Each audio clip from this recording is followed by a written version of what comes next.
proceso de aprendizaje. Y más que trabajamos en un instituto en donde cada semana, cada 15 días, cada mes están cambiando las condiciones de trabajo, las variables, los conceptos. Entonces, definitivamente, si no estamos en un proceso continuo de aprendizaje, yo diría que es autoaprendizaje. La invitación que yo les hago, compañeros, y hoy lo vamos a ver, lo que hoy vamos a tocar en la parte que nos corresponde a los nutricionistas, a Lucero y a mí, es una parte muy concreta. La nutrición me encanta por eso, porque es concreto. Usted tiene 50 kilos, no 50, usted no tiene 60 ni 70, usted tiene deficiencia de hierro, su hemoglobina está en 7, su hemoglobina no está en 10, y la investigación nos dice que su hemoglobina tiene que estar en diferentes rangos. La nutrición, como es tan concreta, hoy se van a de pronto a ver cosas que su vista psicosocial va a decir, no, pero nos están dando gallina. Aquí la cuestión no es de darnos gallina. Entonces, la primera, plan de saneamiento básico. Entonces, ¿por qué el bienestar familiar le exige a las instituciones que el plan de saneamiento básico? Aquí saqué un pantallazo de la copia de contrato de cualquier institución, no importa qué institución, todas dicen lo mismo, ¿sí? El pantallazo me habla de diferentes obligaciones. Una de ellas es obligaciones del sistema integrado de la gestión. Si ustedes cogen ese contrato y leen cada una de sus obligaciones, uno dice, uy, todo eso es lo que firmamos. Eso lo debe conocer el personal de la institución. Hay un punto que es, lamentablemente la letra es tan pequeña, que es el sexto, ¿cierto? Garantizar el cumplimiento del programa de prevención, calibración, verificación de equipos de medición, ¿cierto? Y es todo lo de metrología, que es otro punto que tenemos. Y plan de saneamiento. ¿Vimos esto? ¿Es la misma cesta? Sí, ahí lo veía. Verificar el equipo, medición y plan de saneamiento, ¿sí? Entonces es una obligación que tenemos de nuestra institución, está dentro del sistema integrado de gestión y es la variable número 6. En todas las 4 instituciones está esa obligación. Plan de saneamiento que incluya los controles de líquidos, el manejo de plagas, el abastecimiento de agua, la disposición de desechos. Y desinfección. Entonces, eso es apenas la sexta obligación de mi contrato de la institución que yo trabajo, que está dentro del sistema integrado de gestión. Pero si vamos a ver por qué bienestar familiar cuando hace el contrato está exigiendo este sexto punto, entonces lo está exigiendo ¿por qué? Porque en Colombia tenemos una ley que es la ley 9 de 1979. Cuando esta ley salió, muchos de ustedes no habían nacido. Y esa ley todavía está vigente. No quise sacar toda la ley, es una ley muy extensa. Es una ley que dicta las medidas sanitarias. Está vigente la ley. Si yo voy a la ley 9 de 1979, miro quién la firmó. Muchos de los que la firmaron incluso ya están retirados, han muerto. Está firmada por el presidente Julio César Turbay Ayala, el ministro Alfonso Jaramillo Salazar, que ya está retirado, Guillermo Plaza Sarcí, también era el presidente del Congreso, que es el nombre del estadio de Neiva. Esta ley tan vieja todavía está vigente y me dice las medidas sanitarias, pero es muy general, me habla de las medidas sanitarias en un edificio, las medidas sanitarias en un servicio de alimentos, las medidas sanitarias en una oficina, las medidas sanitarias en un hospital, las medidas sanitarias en un colegio. Eso es todo lo que me habla de la ley 9 de 1979. Ustedes van a decir, bueno, pero ¿por qué Ricardo no está hablando de la ley 9 de 1979? Por lo siguiente. Porque hay un decreto en Colombia que ya no tiene 40 años, sino que apenas tiene 20 años. 1997, está cumpliendo 20 años. Los profesionales en nutrición y en medicina lo conocemos muy bien, que es el decreto 3075. El decreto 3075, ¿por qué se reglamenta? Por esa ley vieja que yo les acabé de mostrar, por la ley 9 de 1979, que son las medidas sanitarias. Pero el decreto 3075, ¿en qué se enfoca? En todos los procesos de servicios de alimentos. Y aquí ya ahorita les voy a mostrar donde nos dice, vea, llámese institución, colegio, universidad, usted procesa alimentos, usted prepara alimentos, usted envasa alimentos, usted vende alimentos. Si usted responde a una sola de esas que sí lo hace, usted, por ejemplo, procesa alimentos. Usted llega a la carne cruda, pero usted no la entrega al final a su usuario como le digo, la procesa. Si usted la procesa, usted tiene que cumplir este decreto, el 3075 de 1997. Después de 15 años, el Ministerio de Protección Social nos sacó la famosa resolución 2674. Esa ya se hizo cuando ustedes, muchos de ustedes, la mayoría ya eran profesionales y están trabajando. Tiene apenas 4 años, del año 2013. Compañeros, quiero que miren esta 2674, la anterior es la de 1997. Ambas miren de dónde salen. Conferidas en la ley 9 de 1979, la primera, la ley vieja que todavía está vigente, saneamiento para diferentes instituciones. Pero las dos que le acabo de mostrar, la de 1997, el 3075, es de alimentos. Y esta también es de alimentos. No se anula, no se contradice, se complementan. Ya vamos a mirar cuáles son las diferencias entre una y otra. Pero esta 2674 del 2013 es la más nueva, la que nos rige y la que nos está diciendo, usted trabaja con personas y con alimentos, usted tiene la obligación de un plan de saneamiento básico. Perdón, Ricardo, te hago una pregunta. ¿Ellas se complementan o esta anula completamente la...? Se complementan, se complementan. Porque, perdón, yo recibí una capacitación de seccional salud del Quindío y la persona de seccional salud me decía que esta anulaba por completo la 3075. Cuando un decreto, una resolución, una ley anula a otra, al final del decreto está lo siguiente. Vas a ver por qué positiva, por favor. La siguiente, espérate. La anterior, esta. Aquí. Este es otro ejercicio que vamos a ver más adelante, pero para que nos quede eso claro. Artículo 35, estoy hablando de un decreto que es el 1775 del año 2007. ¿Sí? Ese decreto, ¿qué me dice? El presente decreto rige a partir de la fecha de su publicación y deroga el 475 de 1998. ¿Sí? El 475 de 1970. Lo deroga, es decir, que ese sí ya no tiene sentido. Por ejemplo, Tania, tú me dijiste, el plan de saneamiento básico de mi institución lo hago con base en el decreto 475 de 1998. Te traigo el paquete que tú mandaste, me estás diciendo que es en base en el 475 de 1998. Aquí tengo que decirte, tenemos que hacer esa corrección, y no solamente tú, todos. ¿Por qué? Porque no nos hemos actualizado. El 475 de 1998, que es el que manejaba aguas, las aguas en Colombia, el saneamiento de aguas, hace 10 años terminó con este decreto, con el 1775 del 2007. Entonces, cuando uno deroga otro, tiene ese artículo al final, dice deroga el anterior. Ese deroga el 475 más no 30. Ajá, no, este es de agua. Estoy hablando de dos diferentes.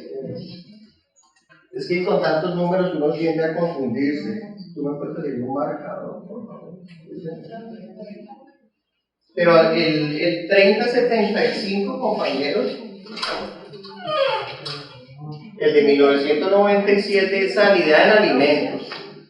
Sale después del 2013 uno siguiente que es la 2674, que mejora el 3075, pero no lo deroga. Estos son los dos de alimentos. Y aquí quise sacar dos artículos donde quiero que analicen la diferencia. El viejo, el 3075, el primero que tuvimos, mira lo que me decía, por ejemplo, en un punto que se llama registro sanitario. Recuerden que si yo voy a producir un alimento, yo tengo que tener un registro sanitario. Hace 20 años, en 1997, el 3075 me decía, aquí está, el decreto 3075, me decía, artículo 43, presunción de la buena fe. el registro sanitario se concederá con base en la presunción de la buena fe del interesado conforme al mandato y constitucional. Hoy en día, después de 20 años, usted va a producir un cumis, usted dice, vea, tengo una fábrica de cumis en Guacalí, voy a vender cumis, ¿será que a mí me van a dar un registro sanitario partiendo de la presunción de la buena fe? Hace 20 años sí lo hacía. ¿Y cuántos problemas tuvimos en salud pública? Una cantidad. Entonces, este artículo, por ejemplo, claro, pierde vigencia cuando sale el nuevo decreto, ¿cierto?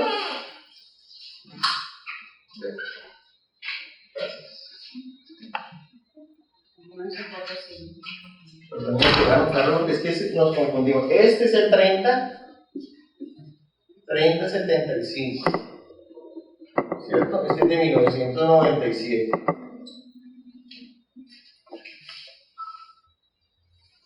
Y la siguiente, la 2674, del año 2013. Estas son las dos vigentes en sanidad en servicios de alimentos en Colombia. Las dos se derivan ¿de dónde? De la ley novena de 1979. Es así de sencillo. Estas son de alimentos, por favor. Entonces, estábamos viendo en el anterior que el registro sanitario, el viejo de hace 20 años, me lo daba con la presunción de la buena fe. Mire lo que me dice el nuevo. Registro o permiso sanitario, artículo 38, arriba está la resolución 2674 del 2013. Los requisitos para expedir el registro o permiso sanitario son, y me coloca una cantidad, no quise poner la cantidad de condiciones, pero dice formato solicitud que establezca que el INVIMA, Instituto de Vigilancia de Medicamentos y Alimentos, ya incluso ahí crea el instituto. Anteriormente el INVIMA podía decir, vea, Secretaría de Salud allá del municipio de Villavicencio, Puerto Roque, de Guacalí, mire que alguien va a montar una venta de yogur, hágale usted seguimiento. Aquí ya no dejan delegar, aquí dicen el INVIMA, debidamente suscrito por el representante legal cuando se trate de una persona jurídica o por el propietario del producto cuando se trate de una persona natural. B, ficha técnica del producto. Entonces ya le piden a uno, bueno, usted cómo va a ser el producto, qué aporte nutricional, cómo lo va a preparar, dónde lo va a preparar, para el registro sanitario. Este es un ejemplo que yo quise poner muy sencillo para que nos demos cuenta de la diferencia, y no estoy hablando de resoluciones, una de 20 años y la otra de 4 años, pero si leemos cada una de las dos resoluciones, nos vamos a dar cuenta que sí hay una gran diferencia. Seguramente la 3075 del 97, dentro de unos 2 o 3 años, sí va a ser lo que nos dice Tania, va a ser derogada, porque fue hecha, salió hace 20 años, pero fue hecha seguramente casi con 30, 40 años, cuando las condiciones técnicas eran muy diferentes. ¿Hasta ahí vamos bien? ¿Vamos claros? ¿Sí? ¿Alguna pregunta hasta ahí? ¿Alguna? ¿No? Entonces, bueno, ahora...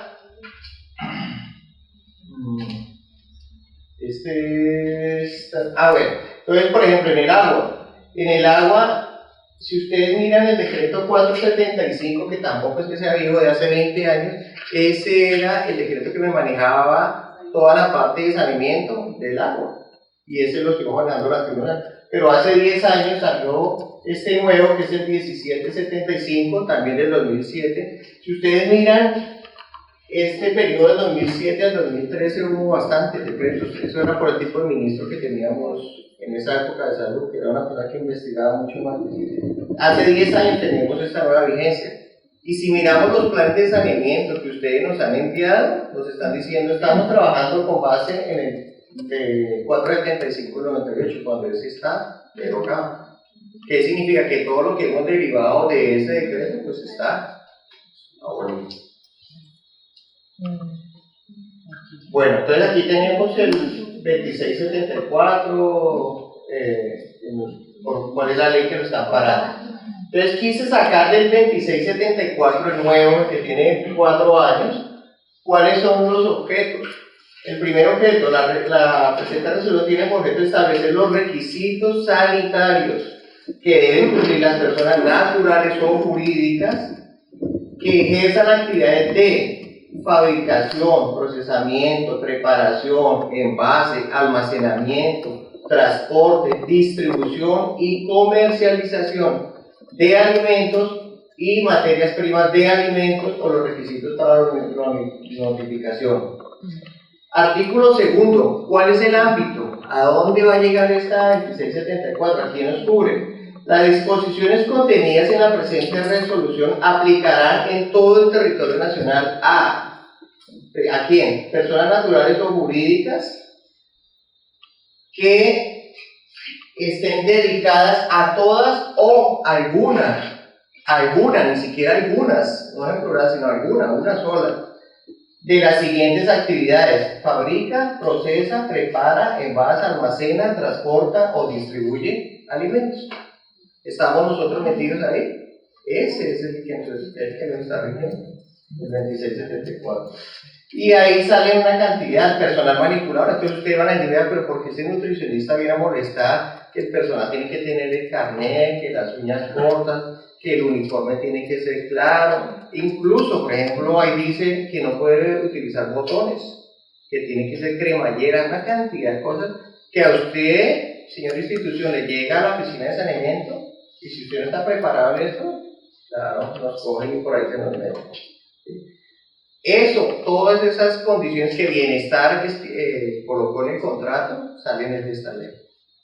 Pero solamente quería que quedara claro por qué es que tenemos que cumplir ese plan.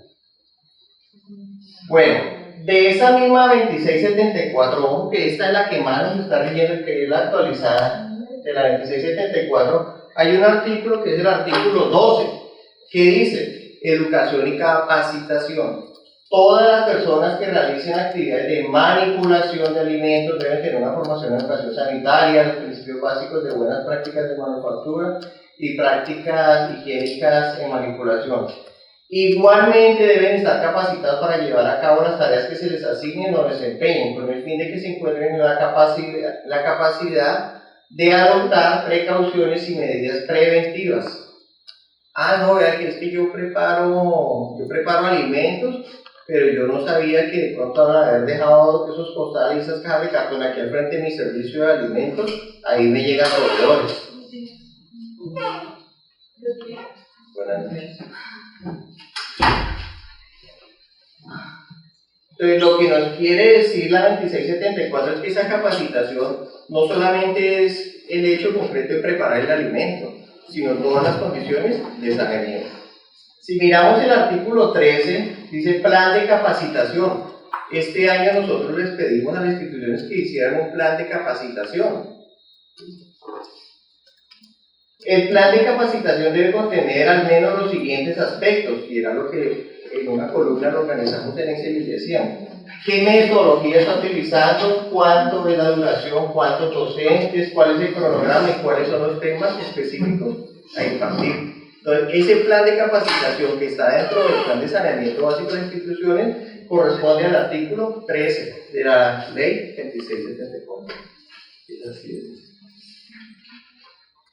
Bueno. Sí, en esta parte dice, acá en el artículo dice que son por lo menos 10 horas anuales, y en el lineamiento dice que son 6 horas. Esa es la diferencia. Bueno, ese es el punto. En el lineamiento dice que son 6 horas, y acá dicen que son 10 horas. Pero igualmente nosotros, pues, tampoco que nos fijamos solamente en 6 horas. La idea es tener capacitación continua con el manipulador de alimentos. Bueno, pero la pregunta sería para nosotros: si el lineamiento de bienestar me dice que 6 horas y el decreto me dice que son 10 horas, y llega un agente externo como la oficina de saneamiento a la institución llamada Pepita Pérez, ¿cuál de las dos pesa más? La 10 horas. Claro. Igual la guía técnica ya está concedida de 10 horas. 10 horas, dice la guía técnica. Pero entonces, es claro que eso lo tengo. Yo puedo ser de bienestar y a mí me paga bienestar familiar, ¿cierto?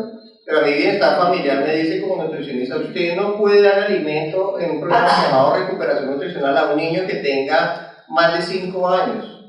Y yo lo meto y el pelado tiene 8 años, bienestar me puede hacer a mí, eso sucedió. me puede hacer un proceso, pero hay una ley, que es la Constitución, que me dice que el derecho del niño está por encima de los demás. Entonces yo puedo parar y decir, la ley está por encima del lineamiento de bienestar familiar. Y esta resolución lo mismo, porque esto es en todo el territorio nacional, y no solo para programas de bienestar, para cualquier programa que tenga un componente de alimentación. La pregunta que yo les hago a ustedes es, realmente 10 horas anuales para, si ustedes ven todos los temas del plan de saneamiento básico, 10 horas es suficiente. Eso pasa idéntico que cuando a usted como nutricionista le dicen, señor nutricionista, usted tiene que valorar a los niños si tiene más de 5 años cada 6 meses. Y yo tengo 6 meses para valorarlo. Pero una cosa es que yo tenga 6 meses y otra cosa es que el pelado que tiene 25 años y que presenta una discapacidad tiene un mal estado nutricional. Entonces yo tengo que esperar que el bienestar me diga, no, hasta los 6 meses usted lo puede valorar. O señor psicólogo, su muchacho está manejando una enfermedad, bueno, es que no lo manejo mucho, una depresión, pero su seguimiento psicológico, digamos, cada 4 meses. Usted tiene que esperar 4 meses para hacer el seguimiento cuando maneja una patología como la depresión. Eso es lo que se llama, eso lo manejamos en cada profesión, código de ética y cuál es su criterio como profesional. Usted es mi psicólogo y si usted dice que yo tengo que estar cada 15 días porque usted me está viendo que estoy muy afectado, yo tengo que hacerlo, es su criterio. Y aquí le vuelvo a repetir, compañeros, no es tanto el lineamiento, sino es que yo como profesional soy un perito. La ley 1098 de Infancia dice, todo concepto del equipo es de peritaje. Si usted es perito, claro, yo puedo decirle, vea, usted era mi psicóloga y yo le dije a usted que manejaba una depresión y usted me dijo, venga dentro de un año. Y sea la psicóloga del hospital, de Confandi, de la institución. Entonces el proceso es para uno como profesional. Bueno, las nutricionistas hacemos capacitación constante, siempre que estamos dentro del servicio de alimentación y estamos haciendo capacitación directa, aunque no sea el programa, exacto, todo el tiempo estamos dirigiendo, mira que esto no lo hiciste así, o sea, todos los días estamos haciendo algo de capacitación, por eso con el personal. Pero esa es como la implementación de la capacitación que ya te realizaste cuando estás dentro del servicio de alimentos.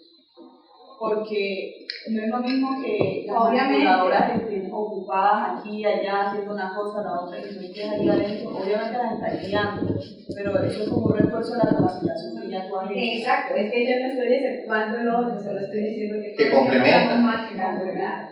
Claro. Bueno, esa es una pregunta bien clara. La ley me exige que 10 horas anuales de una capacitación, yo diría como medio formal, ¿no? Que me pide la metodología, cuál es el cronograma, qué tema voy a tratar, a quién le voy a capacitar. Pero en nutrición lo vemos, la capacitación es continua, yo diría casi a diario. Decirle, vea señora, hay una ley en Colombia que me dice que los costales, ¿sí? El costal de pique no puede estar en un servicio de alimentos, es un medio contaminante altísimo. Eso no tiene que esperar unos 2 meses, 3 meses para hacer la capacitación formal y que firmen el acta, sino que porque vean que lamentablemente eso no se visualiza. Exacto. Eso no se visualiza. Pero sería interesante. El acta es lo que. Sí, claro. El instrumento es muy frío, además. Muy frío. Bueno, hasta ahí vamos bien con la 2674 de 2013. Artículo 12 y artículo 13, muy concreto. Me dice, tengo que tener un proceso de educación y de capacitación. Ahora, la pregunta que debemos hacernos es... Además que cuando, por ejemplo, llega en caso de una visita, a veces las manipuladoras se ponen nerviosas y no contestan lo que tú le capacitas.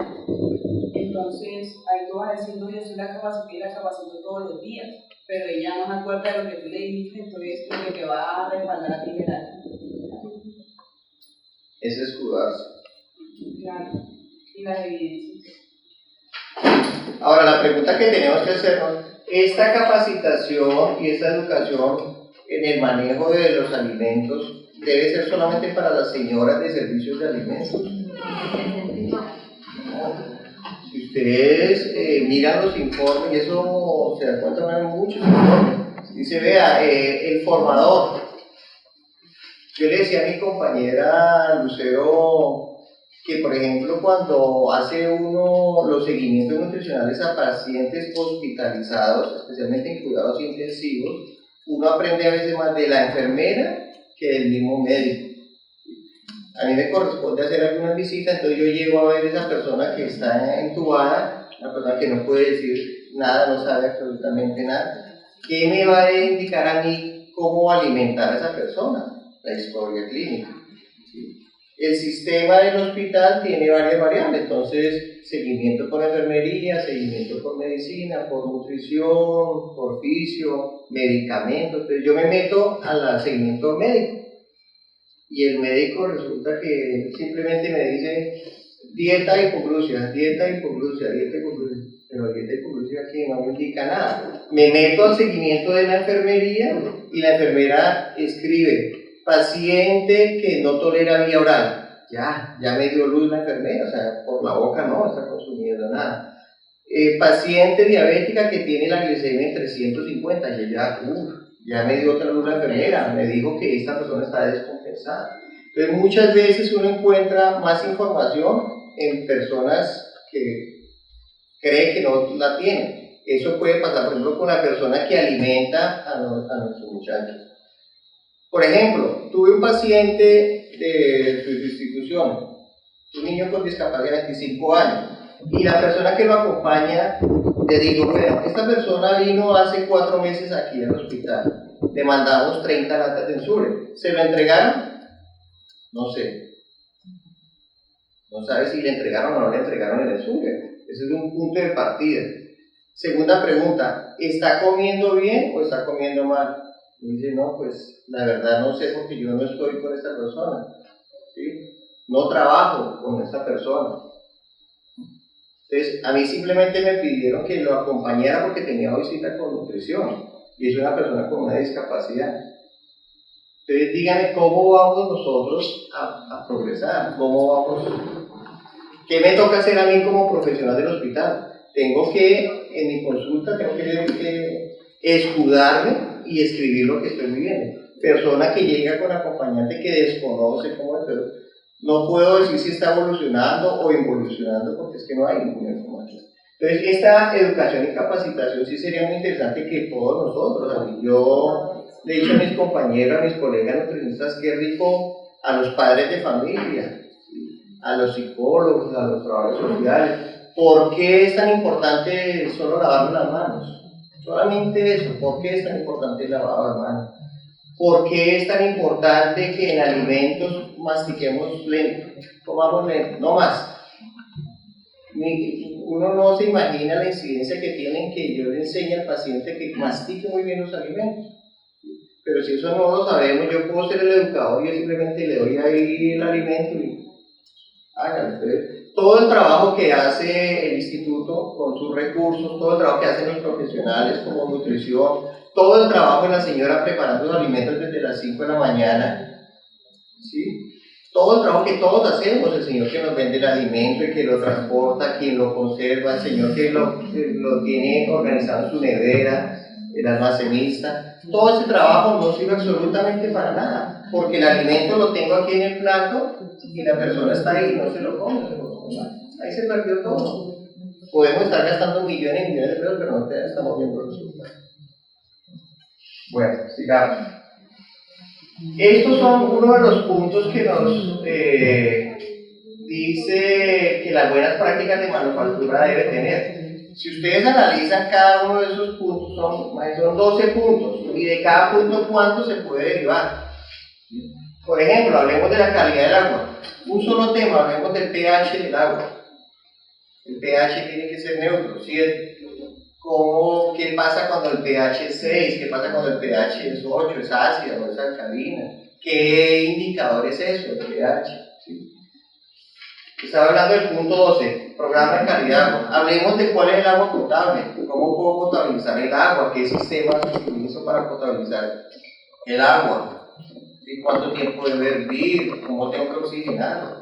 Entonces, si ustedes miran cada uno de esos puntos, se derivan otra cantidad de puntos. Ahí es donde decimos 10 horas mínimo anual para hacer estas capacitaciones. ¿Qué es la inocuidad? ¿Cómo limpio? ¿Cómo desinfecto? ¿Será que limpiar el mesón es lo mismo que limpiar la verdura? La verdura viene en un camión, el camión está con tierra, ¿cierto? ¿Será que limpiar un cubierto es lo mismo que limpiar la licuadora? ¿Qué es desinfectar? ¿Sí? ¿Qué factores indican? El punto 5, factores que indican la calidad de los alimentos. ¿Cómo determino yo la calidad de los alimentos? El olor, la textura, el sabor. Todo eso tenemos que estudiar y capacitar. Entonces yo sí creo que las 10 horas que nos dice la ley y los lineamientos son insuficientes. Quería simplemente que ustedes vieran todas las variables que trabajamos en las buenas prácticas de manufactura. Es una cantidad de cosas que simplemente determinan la salud pública. ¿Listo? Bueno, seguimos en la misma resolución 2674 del año 2013. Entonces, aquí me habla el capítulo 6 del plan de saneamiento. Plan de saneamiento básico.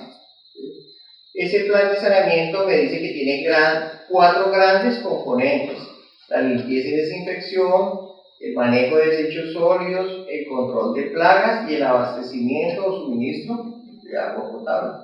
Esos son los grandes 4 componentes que las nutricionistas han trabajado, ¿cierto? Y que han realizado, de ahí se derivan las diferentes actividades. La pregunta es, ¿qué me obliga a cumplir el plan de saneamiento básico? El artículo 26 de la resolución 2674. La pregunta es, ¿qué es salud pública? Salud pública es simplemente que la salud de un grupo de personas sea adecuada.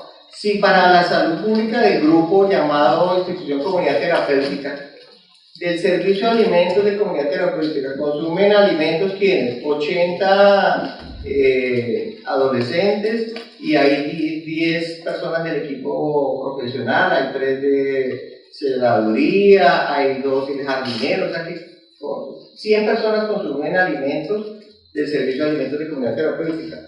Cualquier error en alimentos puede incidir en el estado de salud de esas 100 personas.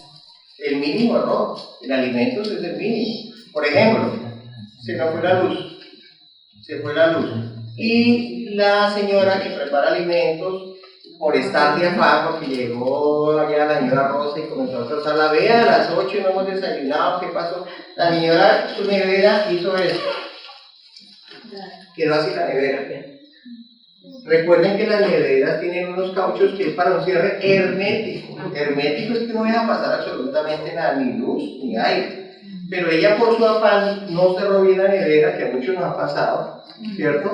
Nos queda así abierta y por casualidad nos tiraron la luz 1 hora.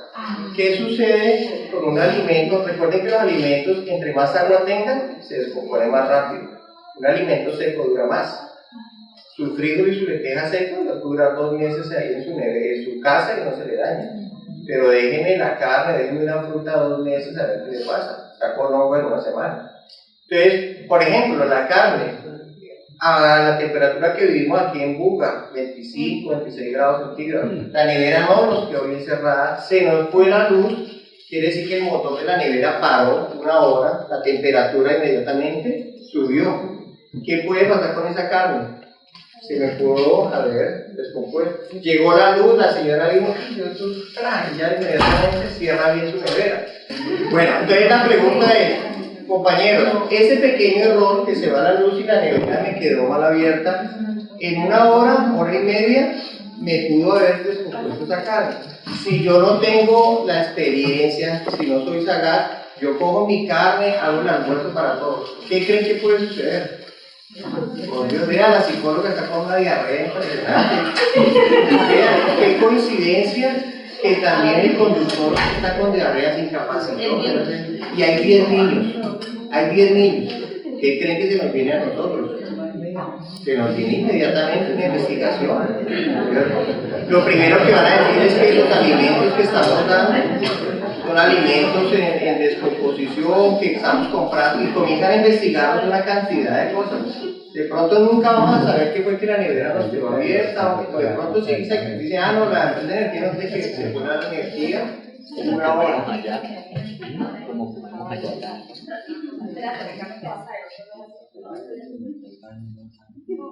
Es claro porque es de salud pública, son cosas muy delicadas, pero